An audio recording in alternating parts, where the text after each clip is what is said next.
Welcome. It is Verdict with Senator Ted Cruz. Ben Ferguson with you as well. And we've got a very big show for you as we're recording right now. You love to timestamp it, Senator, so I'm going to let you have the honors on that. But we get to talk about what's happened with this deal, and some of the understanding of what's in the deal has now come to light with Iran. Well, it is 12:45 a.m. Tuesday night, and Ben, I guess, was stuck on an airport or an airplane somewhere. So welcome back home. For once, it was me. I feel very proud right now that I am the reason why you had to wait a little bit, because usually it's the other way around. 364 other days. Yeah. I'm just saying, I spent 2 hours in my D.C. apartment staring at the wall. So it is good to be with you. Welcome back. I assume you were like in Vegas dancing with Chippendales or something. Yes. I don't Except know. I was with you last night. I literally almost could have done the show before I left at that point. It's true. That would have happily worked. All right, we got a lot to talk about. We're going to start by talking about Georgia and a big result in the Georgia governor's race. Then we're going to talk about Iran and what's the deal with this new Iran deal. And there are a lot of questions. A lot of people are wondering. We're going to break it down based on what we know. And what it means. Is this a good thing? Is it a bad thing? What are the consequences? What comes next? We're going to give you all the details on that. All of that on today's pod. Yeah, it is. It's a shocking news story there that has just broken. We'll have it for you in a moment. Before we get to that, I do want to talk to you about what's happening right now in this country. And it really feels like our country is finally getting the momentum we needed again. Our leaders are fighting to restore common sense and America first. But we've also seen this before. Conservatives get comfortable. The left starts taking back ground inch by inch. And we cannot let that happen in these midterm elections. America needs every one of us in the fight. And a big part of that means supporting companies that actually stand for our values. And that's why I'm proud to partner with Patriot Mobile.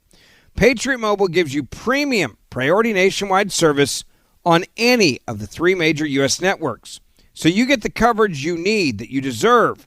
Plus unlimited data plans, mobile hotspots, international roaming, and a 100% U.S.-based customer support team. Now, switching has never been easier.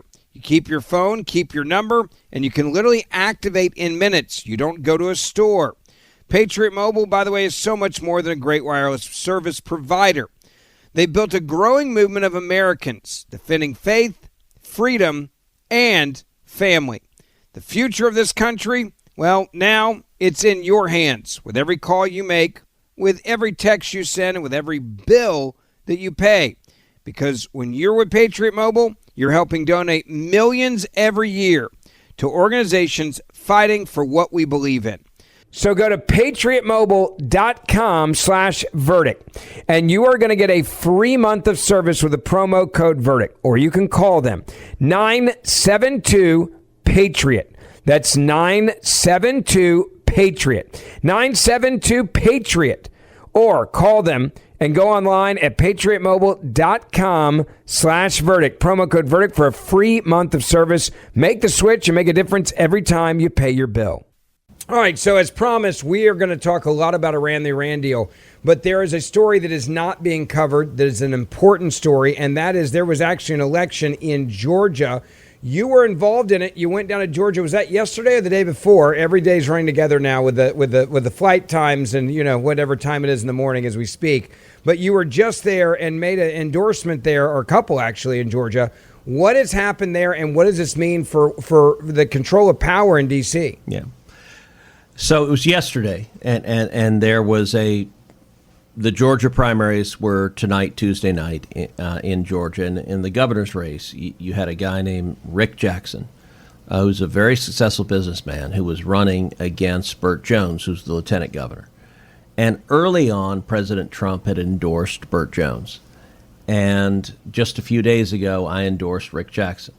And that caused the press to, like, the tongues to wag and being like, oh, this is a big conflict. I will say, look, my approach on endorsements is, number one, I endorse the most conservative candidate who can win. Yeah. And so I want to see proven evidence that you're conservative, but I also want to see that you can win, that you got a path to victory, not just in the primary, but in the general. Number two, I tend to get involved in races late. That's my philosophical approach, is that I try to get involved right before Election Day, hopefully at a time when the election is close and my involvement can make a difference. It can move someone into victory. And so I jumped in this race just a few days ago. Yesterday, the day before the election, I flew down to Georgia, to Atlanta, did a big rally with Rick. Yeah. And I got to say, so Rick's story, let me tell you a little bit about the guy. And I did not know him until the last few days, but I looked at his record, I examined it, I talked to people who knew him, and I made the decision to endorse it. So his story, he grew up in a broken home in the projects in Atlanta. Wow. Poverty, dysfunction. As a young boy, he ran away from home. He ended up going into the foster home system. As a child, he had 5 foster families. So that's what he came out of. He then went on to college, spent, I think, a little over a year in college, dropped out of college, did not succeed in college. And he went and got a job. This is a cool story. So he went and interviewed to work for a company that was engaged in healthcare sales. He did the interview, he did pretty well. And then the guy interviewing him said, I'm sorry, look, we only hire people who have college degrees. You dropped out of college, we're not going to hire you. And Rick said, okay, that's fine. He said, can I ask you, just out of curiosity, what did the job pay? And the guy said, well, it paid $1,500 a month plus 33% of all the sales you make. And Rick came back, he said, I'll tell you what. How about if you don't pay me the $1,500 a month? Don't pay me anything, but just give me the 33% of the sales. And the guy kind of laughed. He said, well, that sounds like a good deal. I don't have anything to lose on that, do I? So he hired him, even though he didn't have a college degree. He came in and was a monster salesman. Ended up making so much money that within 2 years, he bought the company that had hired him. Wow. And he ends up building this company into a massive multi-billion-dollar healthcare company in Georgia. He's incredible. One of the biggest employers in the state of Georgia. Incredibly successful businessman, self-built from nothing. Yeah. He now has been an incredibly generous philanthropist. He's decided, look, I don't want to take, he's worth several $1 billion. He's very successful. And he said, I don't want to take this money with me. So I'm going to give it away and make a difference to the world around me. So, for example, on foster care, he has given millions to help foster kids in Georgia. So kids that are in foster care, he'll come in and say, you know what, I'm going to pay for you to go to college. I'm going to pay for your expenses. I'm going to help you get started. Because he's been there. Look, so many foster kids, they've been subject to horrible conditions. They've often been subject to abuse, sexual abuse, physical abuse. They're the kids that it seems sometimes society gives up on. Yeah. And he understands firsthand, look, you can be in that circumstance and you can make something of your life and make a real difference. And so he's invested in these kids that have every disadvantage. I'm going to help them achieve their dreams. He's also funded Christian ministries all over the world. For example, he's funded a Christian orphanage in China that my understanding is it's the lone orphanage that's able to teach Christianity in China. So he's putting, look, you and I are both Christians. Yes. It's one thing to have empty words. It's one thing to say you have faith. It's another thing to put your faith to action, to invest and make a difference. And Rick decided, okay, I'm going to run for governor because I think I can make a difference. And I looked at his record and I said, this guy has an incredible, an inspirational life story, and I think he can win. And so I endorsed him. I went down, we did a big rally in Georgia, and I'm going to give you some fun behind-the-scenes story. So as we're coming in, I fly down there on Monday. We're going to the rally. And Trump had endorsed his opponent, this guy named Burt Jones. I don't know Burt Jones. I'm sure he's a perfectly decent and fine man. He's the lieutenant governor. And he endorsed early, right? Like, so people understand the timeline. Okay. He endorsed early before Rick was in the race. And so I understand. Look, that's a key point, yeah. He went for who he thought at the time. The other guy wasn't in yet. Yeah, Jones was the lieutenant governor. He was running, and so Trump endorsed early. Rick wasn't in the race. So Rick was actually at the White House at a big fundraiser this weekend, and Trump was saying, "Hey, this guy's great. He's awesome. He's incredibly successful. I didn't know him, but he was like praising him vocally at this fundraiser this weekend." As I'm flying in, I'm headed to the event, and we get the news that Donald Trump Jr. is going to endorse Rick Jackson. Now, that's a big deal because the main argument against him, what everyone was pounding him, is that Trump the dad had endorsed his opponent. Tons of campaign ads saying Trump picked the other guy. And we get the news that Don Jr. was going to endorse Rick. And it was actually fun. As I'm headed to the event, the campaign said, "Hey, do you want to announce Don Jr.'s endorsement?" And listen, Don Jr. is a buddy of mine. I know him very well. And I was like, "Yeah, sure." And I said, "Look, I just want to help your campaign. So if it's helpful for me to announce it, I'm happy to. If it's not, it's your call, but I'm more than happy to." And they ended up deciding that Don Jr., the actual endorsement statement, was not going to use the word endorse, but was going to praise him as like he's a great patriot. I know him well, and he's fantastic, and he's America first. And the timing ended up working out. I said, "Sure, I'm happy to announce it."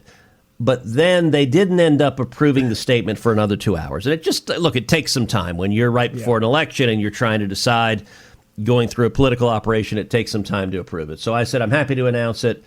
It wasn't finalized, so I did not, in fact, announce it from the stage. But right after I left, Don Jr. tweeted out the support. And tonight, Rick ended up winning. The margin as of tonight, 99% is 52.6% to 47.4%. It's a great victory. And I think, so one of the cases I made to the voters, we had a big rally in Georgia. And I said, listen, Rick's life story is incredible. He's campaigning on a promise, number one, to immediately freeze property taxes in Georgia. That's big. Number two, on income taxes, to cut the Georgia income tax in half, and ultimately to work to abolish it altogether. And what Rick has said is, he said if he doesn't succeed in freezing the property taxes and cutting the income tax in half, he will not run for re-election. He will serve one term. If he fails in that, he's not running for re-election. And I made a point to everyone. I said, listen, I've got a crazy secret here. Rick is rich. And everyone laughs. I'm like, yeah, look, this is an incredibly successful dude. He could play golf every day. He could sit on the beach and drink daiquiris and live a life of leisure. And I said, listen, to run for office, you got to be nuts. You got to be certifiable. You got to be crazy. Yeah.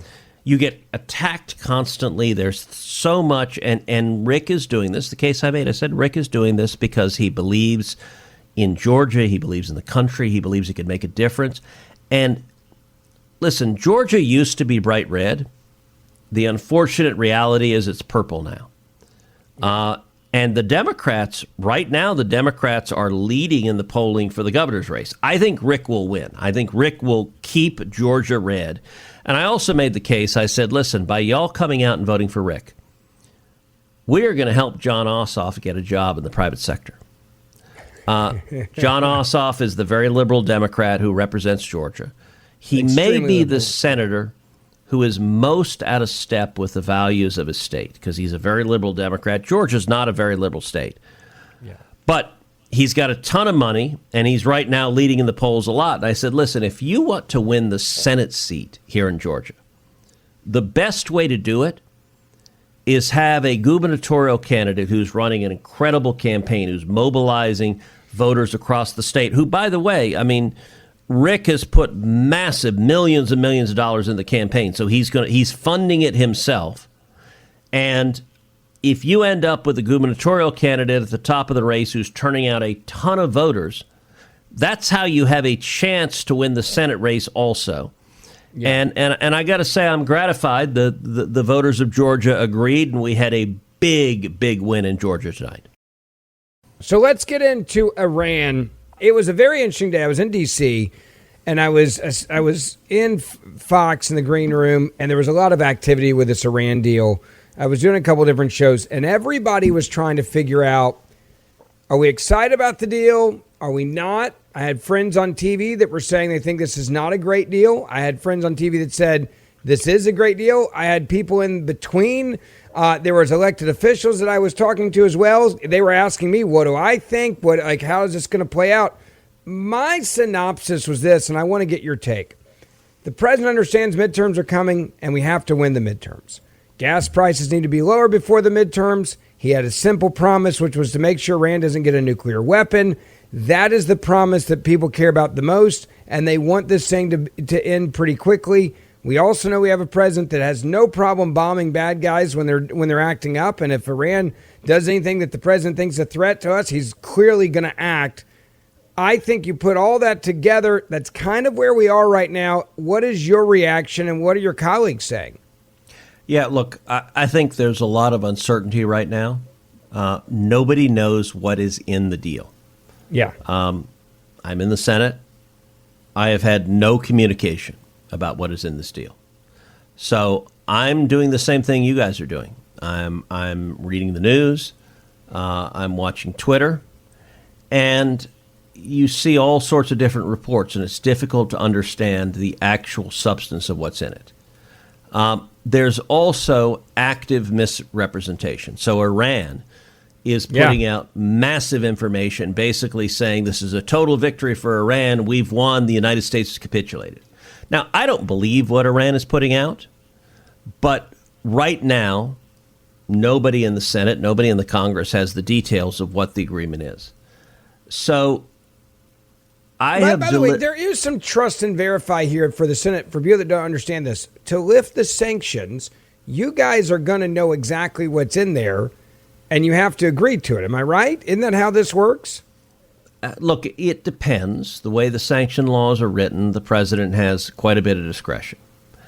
I hope and believe this deal will come before the Congress and we'll know the specifics of it, and we're going to know them in time. But this is, we're hours into this. This is very early. Let me talk about different elements that may or may not be in the deal. One of the elements that has been widely reported is that Iran is going to get $300 billion in order to rebuild Iran. And those are going to come from frozen funds, from other sources. It's not clear where that's going to come from. I've got to say, I very much hope that is not true. If somehow we are flowing $300 billion to Iran, I think that is an incredibly foolish idea. Yeah, I agree with you, by the way. That's no different than the pallets of cash and appeasement in many people's eyes. Actually, it is different.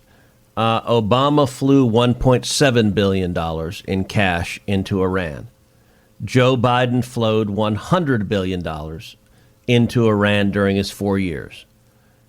If, and I do not know that this is right, but if we are sending $300 billion, 3x what Biden sent, I think that is utterly indefensible. So I am hoping that is not true. I have no confirmation it's true. Iran is saying it's true, but I don't trust them. Yeah. So that would be an enormous mistake. And listen, it is universally reported. This is a deal that has been negotiated by J.D. Vance. He has been the point person on negotiating this deal. He is now doing the talk show circuit, defending the deal. But we don't know what the specifics are. I got to say, if the decision is let's give... Actually, here, I want to share something. So Chris Ruddy is someone you and I both know well. Yeah. He is the owner of Newsmax. Chris Ruddy wrote a very important op-ed on Newsmax, and I want to share some of it. The title of it is Say No to $300 billion Iran Reconstruction Fund. And here's what Chris wrote. President Trump was right to call reports of a $300 billion reconstruction fund for Iran, quote, fake news. He should keep calling them that until the idea is dead, buried and impossible to revive under another name. Vice President J.D. Vance has sought to reassure skeptics about the plan. Quote, the Iranians are not receiving any cash, and no funds are being released for simply signing a deal or attending a meeting, the vice president said this past weekend.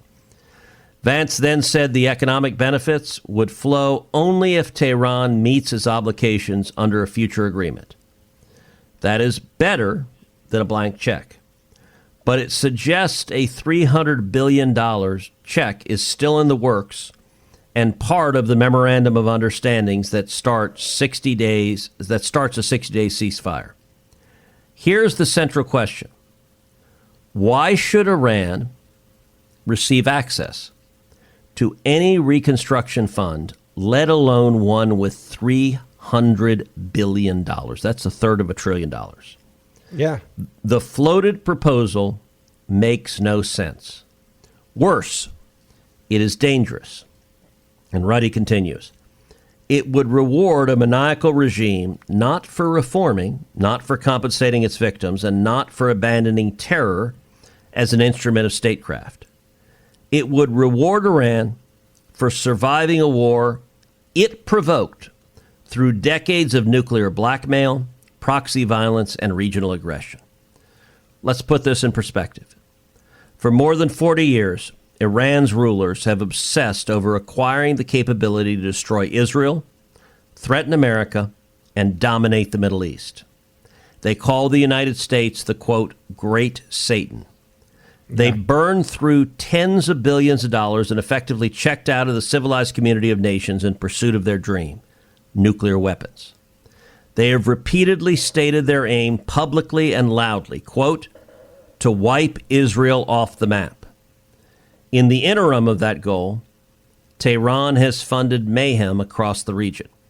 Hezbollah, so clearly backed by Iran it has been part of their negotiations, has long terrorized northern Israel.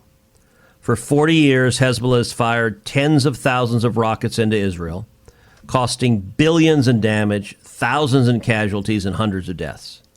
The Houthis, another proxy of Tehran, have fired missiles at Israel and disrupted international shipping for years.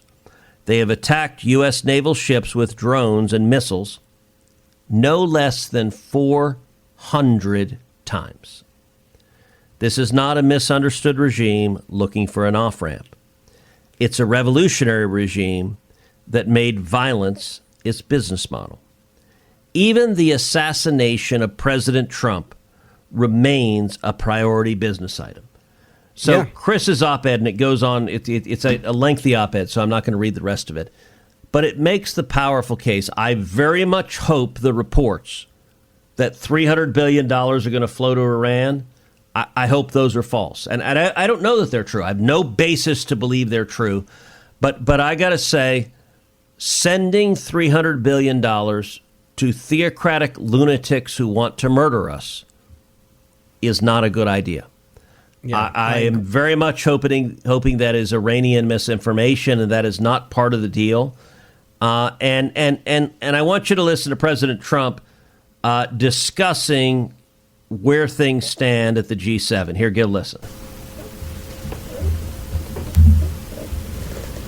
It's a very important document, and unlike Obama, who could have destroyed the Middle East with a horrible JCPOA, it is the worst agreement.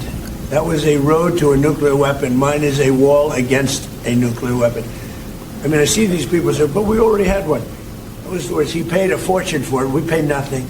We don't pay. There was some statement, we're going to spend $300 billion. No, we're not. We're allowed to go and invest if we wanted to someday in the future. We have no obligation whatsoever. It could be that Iran will turn out to be successful when they have oil. But if we left a week ago, just left, before the last two attacks, it would have taken them 20 years to rebuild Iraq. So, but I'll go over the document with the media in a couple of days. Now, the president there is saying he'll go over it with the media. He'll be transparent. He's going to read it, but he says that 300 is not there.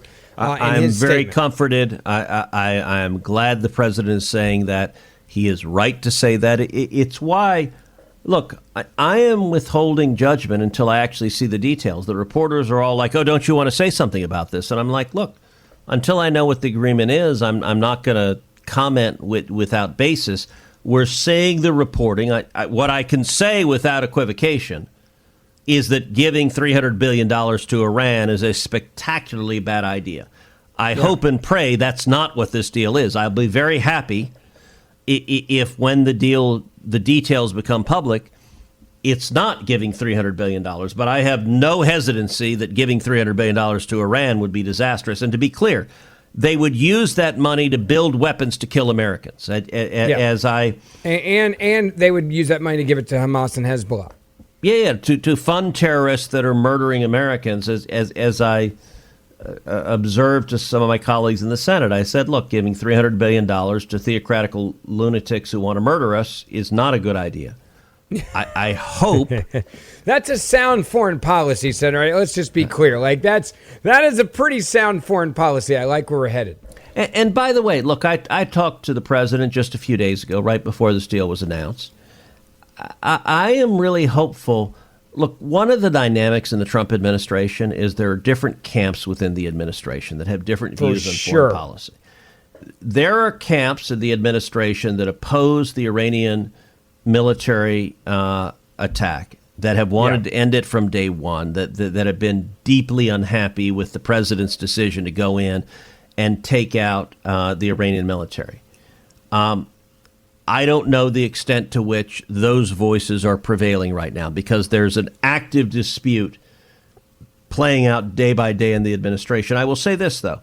There are also some Democrats and some of the media are crowing, oh, this is exactly like Obama and the JCPOA. It most certainly is not that. Understand what Donald Trump has done. The decision to launch the military attack against Iran was the single most important decision of the Trump presidency. He has destroyed over 80% of their ballistic missiles, over 80% of their drones. He's destroyed their drone manufacturing capability, their ballistic missile manufacturing capability. He's utterly destroyed their air defenses. Their Air Force is in rubble on the runways. Their Navy is sunk at the bottom of the ocean. You know how many Iranian naval ships he has sunk? How many? 161. That's a lot. It is the largest naval defeat since World War II. Wow. The Iranian military has been destroyed. And by the way, the Ayatollah is dead. Many of the mullahs are dead. Many of the senior leaders of the IRGC is dead. So under any measure, they're Democrats who are lunatically claiming Iran is stronger today than it's ever been. No, that they have been bombed back into the Stone Age. Under no measure are they stronger than they've ever been. Now, I don't want to see theocratic Islamists who want to kill us made stronger. So if this deal is giving them $300 billion, that's a mistake. I hope that is not the case. But the sort of cute talking point that this is just like Obama is absurd and false. The Obama-Iran nuclear deal was designed to inevitably lead to Iran having a nuclear weapon. The president has launched a massive military action designed to prevent Iran from having a nuclear weapon. That is massively, massively different. What I'm urging the president, what I'm saying to him is don't give away the victory. I don't believe he's doing so. I hope he's not doing so. I hope his administration is not doing so. But my message is we have defeated their military. Don't suddenly come in with massive buckets of cash to let them rebuild and become a threat to America again. Yeah, great point. Final question, and this is something that is going to be in the news, and that was the vote in the Senate on war powers with Iran. It came down to one vote. Thank goodness John Fetterman voted with Republicans, as some Republicans defected.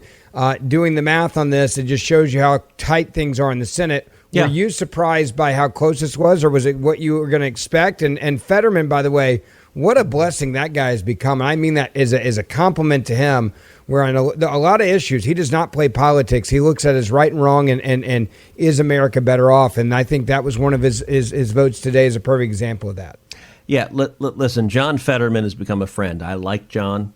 I work with him quite a bit. He's got real courage. He is the lone Democrat who will stand up to the crazies on a host of issues. He will stand up, number one, on Israel. He is not part of the pro-Hamas lunatic left, which is much of the Democrat Party.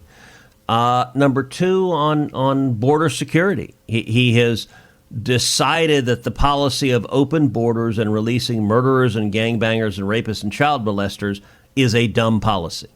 Now, that didn't used to be a radical position. That used to be, in fact, you go back just a few years ago, and whether it was Harry Reid or Chuck Schumer or Joe Biden or Hillary Clinton, every Democrat espoused that position. Yeah. Today, John Fetterman is almost the only Democrat who will say that. I mean, it's not that he has changed. It's that his party has gone nuts. And I will tell you, the Democrats, they hate Fetterman for it. They're vicious. They insult and revile him.